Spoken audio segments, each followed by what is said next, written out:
या जो ड्रग तस्करीचा आरोप तुमच्यावर करण्यात आलेला आहे तर त्याच्याबद्दल तुम्हाला नक्की काय सांगायचं आहे? माझा जागेशी काही संबंध नाही. उबाटा आणि काँग्रेसच्या काही नेत्यांनी माझ्या विरोधात केलेले आरोप बिनबुडाचे आणि निराधार आणि खोटे आहेत. केवळ सनसनाटी निर्माण करण्यासाठी ते केले जात आहेत. एमडीचा साठा जिथे सापडला ती जमीन भोईन शेतकऱ्यांच्या मालकीची आहे. तो कारखाना किंवा जमीन माझ्या मालकीची नाही. ती जमिनीशी माझा कोणताही संबंध नाही. माझ्या मालकीच्या कोणत्याही जागेवर छापा टाकलेला नाही. जिथे छापा पडलाय ती जमीन जमिनीपासून 2.5 ते 3 किलोमीटर आहे.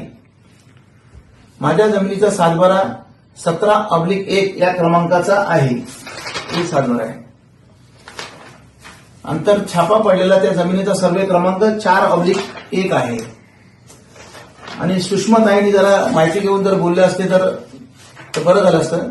ही जमीन योगायोग नाही तर वडिलोपार्जित असल्याने आमच्याकडे ही जमीन त्याचा अब्लिक क्रमांक हा 30/10 आहे.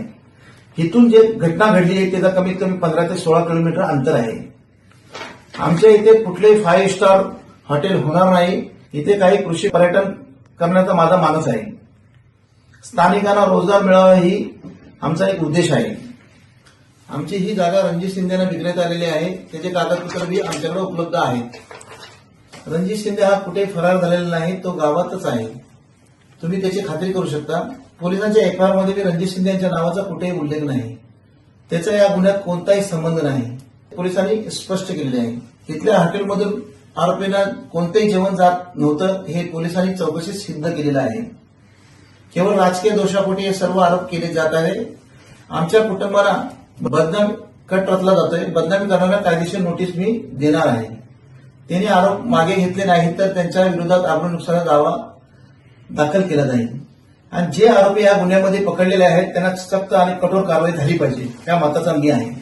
आणि जे इतर आरोपी असतील त्यांना बी पकडून आत्महत्या टाकायचा या मताचा मी आहे. तर मी एक मीडियाला विनंती करतो, खोटे आरोपींना बळी न पडता वस्तुस्थिती तपासून बातम्या प्रसिद्ध कराव्या ही विनंती मी करतो.